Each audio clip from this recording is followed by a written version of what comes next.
오늘 하나님이 우리에게 주신 말씀은 열왕기하 8장 1절에서 15절의 말씀입니다. 열왕기하 8장 1절에서 15절의 말씀. 우리 조금 말씀이 길지만 우리 1절부터 15절의 말씀을 우리 한 목소리로 우리 봉독하도록 하겠습니다. 엘리사가 이전에 아들을 다시 살려준 여인에게 이르되 너는 일어나서 내 가족과 함께 거주할 만한 곳으로 가서 거주하라.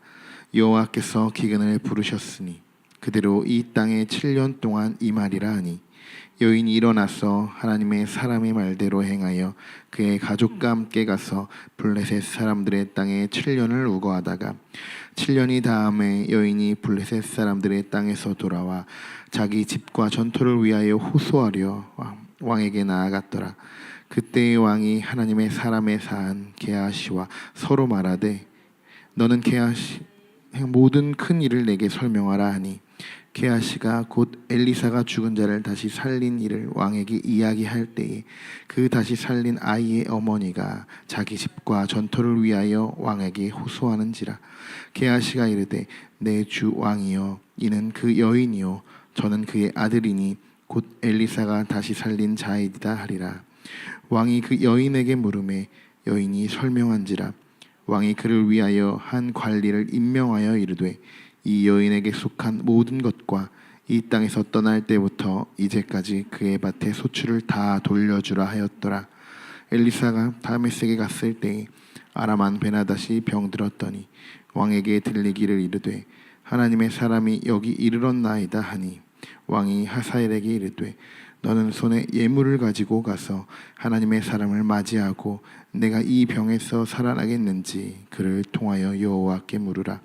하사엘이 그를 맞이하러 갈새 다메섹의 모든 좋은 물품으로 예물을 삼아 가지고 낙타 40마리를 싣고 나아가서 그의 앞에 서서 이르되 당신의 아들 아람앗 베나다이 나를 당신에게 보내 이르되 나의 이 병이 낫겠나이다 하더이다 하니 엘리사가 이르되 너는 가서 그에게 말하기를 왕이 반드시 나으리라 하라.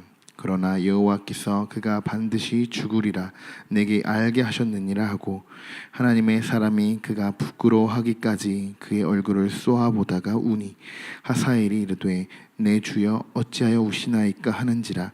대답하되 내가 이스라엘 자손에게 행할 모든 악을 내가 알미라. 내가 그들의 성에 불을 지르며 장정을 칼로 죽이며 어린아이를 맺히며 아이뱀 분열을 가르니라 하니 하사엘이 이르되 당신의 개같은 종이 무엇이기에 이런 큰 일을 행하리오리까. 엘리사가 대답하되 여호와께서 내가 아람 왕이 될 것을 내게 알게 하셨느니라 하더라. 그가 엘리사를 떠나가서 그의 주인에게 나아가니 왕이 그에게 묻되 엘리사가 내게 무슨 말을 하더냐 하니 대답하되 그가 내게 이르기를 왕이 반드시 살아나시리이다 하더이다 하더라. 그 이튿날에 하사엘이 이불을 물에 적시어 왕의 얼굴을 덮음에 왕이 죽지라. 그가 대신하여 왕이 되니라. 아멘. 오늘 본문을 보시면 수넴 여인은 엘리사로부터 이스라엘 땅에 7년 동안 기근이 들 것이니 피시나라는 말을 듣고 블레셋 땅으로 가서 7년을 거주하였습니다.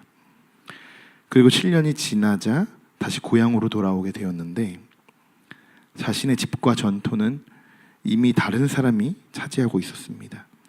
그래서 그녀는 자신의 집과 전토를 되찾기 위하여 왕에게 자신의 억울한 사정을 호소하게 됩니다.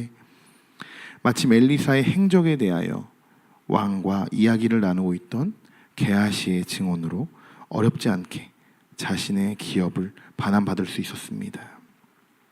우리 한번 따라해 봅시다. 기도는 굳게 닫힌 문제에 문을 여는 열쇠다. 아멘. 수넴 여인이 7년간이나 땅에 대한 권한 행사를 하지 않았기 때문에 다른 사람이 그 땅을 차지하여 사용하게 됩니다. 여인은 그 땅을 다시 찾기 위해 왕에게 호소하였고 왕은 그 여인에게 땅뿐만 아니라 7년간의 소출까지도 모두 돌려주라고 판결했습니다. 즉 왕을 향한 수냄 여인이 호소는 그녀 스스로 해결하기 어려운 거대한 문제의 문을 여는 열쇠가 되었던 것입니다. 성도 여러분, 우리도 하나님을 향한 호소, 곧 기도는 우리의 문제를 해결할 수 있는 열쇠와 같습니다. 만약 여러분이 빈집에 들어가려고 할 때 대문이 잠겨 있다고 생각해 보십시오. 여러분에게 열쇠가 없다면 열쇠를 가지고 있는 사람이 돌아올 때까지 무작정 기다릴 수밖에 없을 것입니다. 그 기다리는 시간이 얼마나 지루하고 힘들겠습니까? 우리 인생이 바로 그렇다는 것입니다. 우리는 세상을 살아가면서 여러 가지 잠긴 문들을 만나게 됩니다. 직장에서는 승진의 문, 가정에는 자녀 교육과 부부 간의 잠긴 문, 친구와 연인 사이의 문, 그리고 경제적, 사회적으로 잠긴 문들이 우리의 인생길을 막아서고 있습니다. 이러한 문들은 도저히 우리의 힘으로 열 수 없을 만큼 굳게 잠긴 문들이라는 것입니다. 그러나 우리에게 이런 상황이 닥쳐올지라도 좌절하거나 실망하지 마십시오. 왜냐하면 하나님께서는 우리에게 모든 문제의 문을 열 수 있는 만능 열쇠를 주셨기 때문입니다. 우리가 이 열쇠를 가지고 있는 이상 인생의 잠긴 문들은 전혀 문제가 되지 않습니다. 그 만능 열쇠, 그것은 바로 하나님께 부르짖는 기도인 것입니다. 빌립보서 4장 6절에 아무것도 염려하지 말고 다만 모든 일에 기도와 간구로 너희 구할 것을 감사함으로 하나님께 아뢰라. 우리가 기도할 때 하나님의 능력이 우리 인생의 잠긴 문을 여시고 우리가 기도할 때 하나님께서 우리의 상한 마음을 위로하실 것입니다. 그러므로 우리는 우리 앞에 어떠한 문제가 있을 때 그 문제의 해결을 세상적인 방법보다는 하나님께 기도함으로 해결해 나가시기를 소망합니다. 오늘 본문 2의 2, 3절을 보면 수냄 여인이 엘리사의 경고에 따라 이스라엘을 떠나 블레셋 땅으로 갔다가 기근이 끝나자 다시 고향으로 돌아왔다고 말씀을 드렸습니다. 즉 수냄 여인은 블레셋 땅에서 정착 생활을 한 것이 아니라 하나님의 말씀에 따라 다시 본향을 그리며 나그네와 같은 삶을 살았던 것입니다. 이런 수냄 여인의 태도는 오늘 우리가 이 땅에서 가져야 하는 삶의 모습을 잘 보여주고 있는 것입니다. 우리들에게도 돌아가야 할 본향이 있습니다. 비록 우리는 지금 땅에 살고 있지만 이 땅에서의 정한 기한이 다 되면 수냄 여인처럼 우리의 본향으로 돌아가 새롭고도 영원한 삶을 시작할 사람들입니다. 따라서 우리는 나그네처럼 잠시 거쳐가는 이 땅에 대한 욕심과 집착을 버려야 하는 것입니다. 그럼에도 불구하고 우리는 간혹 이러한 사실을 잊은 채 이 땅에서 영원히 살 것처럼 악착같이 재물을 모으고 양보 없는 이기적인 삶을 살기도 합니다. 그리고 때론 이 땅의 지위와 명예와 같은 것에 너무 집착하고 연연하고 있습니다. 베드로는 베드로전서 2장 11절에 사랑하는 자들아 나그네와 행인 같은 너희를 권하노니 영혼을 거스려 싸우는 육체의 정욕을 제어하라라고 권면하고 있습니다. 성도 여러분, 우리는 이 땅에서 나그네라는 사실을 그리고 장차 돌아가야 할 본향이 있다는 사실을 잊지 마시길 바랍니다. 이 세상에 소망을 두기보다는 우리가 영원히 거할 천국에 소망을 두시는 여러분이 되시길 소망합니다. 오늘 본문 하반절의 내용을 보면 아람 왕 엘리사, 우리 아람 왕 베나닷과 엘리사 그리고 그의 신하 하사엘이 등장합니다. 엘리사는 하사엘에게 베나닷을 이어 왕이 될 것이라고 말했고 하사엘은 베나닷을 죽이고 엘리사의 말대로 아람의 왕이 되었습니다. 표면상으로 보면 여기 이루어진 모든 사건들이 엘리사와 베나닷 그리고 하사엘에 의해서 주도된 것처럼 보여집니다.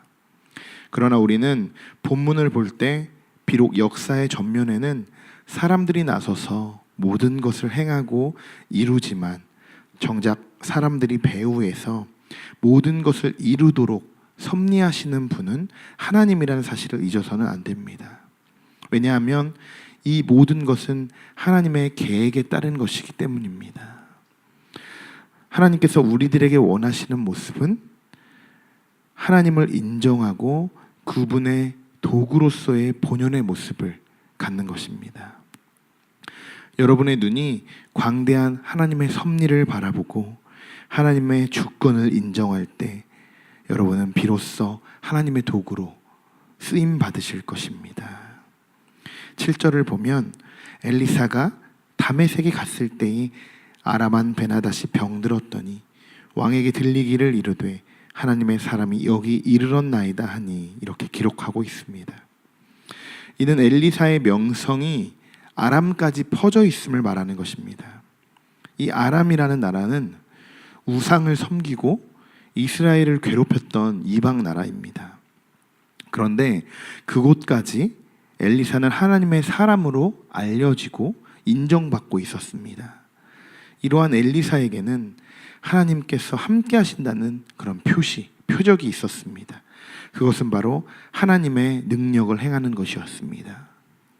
따라서 이방 사람들조차 엘리사의 뒤에 계시는 하나님을 인정하며 엘리사를 하나님의 사람으로 불렀던 것입니다. 이렇게 우리도 하나님의 사람으로 인정받기 위해서 하나님이 우리와 함께 하신다는 표시가 있어야 합니다. 엘리사처럼 하나님의 능력을 행할 수 있다면 가장 확실하겠지만 하나님께서는 그 시대와 상황에 따라 역사하시기 때문에 오늘날에는 이러한 초자연적인 능력이 잘 일어나지 않습니다. 다시 말해서 그리스도를 알지 못했던 엘리사 시대에는 사람들의 구원을 위해 하나님의 능력을 보여줄 필요가 있었지만 예수 그리스도를 우리의 구원의 길로 가르쳐 주신 오늘날에는 이런 능력을 보여줄 필요성이 줄어들었기 때문에 이적적인 현상이 역시 자연스럽게 줄어들게 된 것입니다. 우리가 마지막으로 우리가 하나님의 사람이라는 것, 그런 표적을 나타내기 위해서는 사도 바울은 갈라디아서 5장에서 이렇게 말하고 있습니다. 5장 22절에서 26절의 말씀인데요. 오직 성령의 열매는 사랑과 희락과 화평과 오래 참음과 자비와 양성과 충성과 온유와 절제니 이 같은 것을 금지할 법이 없느니라. 그리스도 예수의 사람들은 육체와 함께 그 정욕과 탐심을 십자가에 못 박았느니라. 만일 우리가 성령으로 살면 또한 성령으로 행할지니 헛된 영광을 구하여 서로 노엽게 하거나 서로 투기하지 말지니라. 우리는 이러한 열매들을 맺도록 많은 노력을 해야 합니다.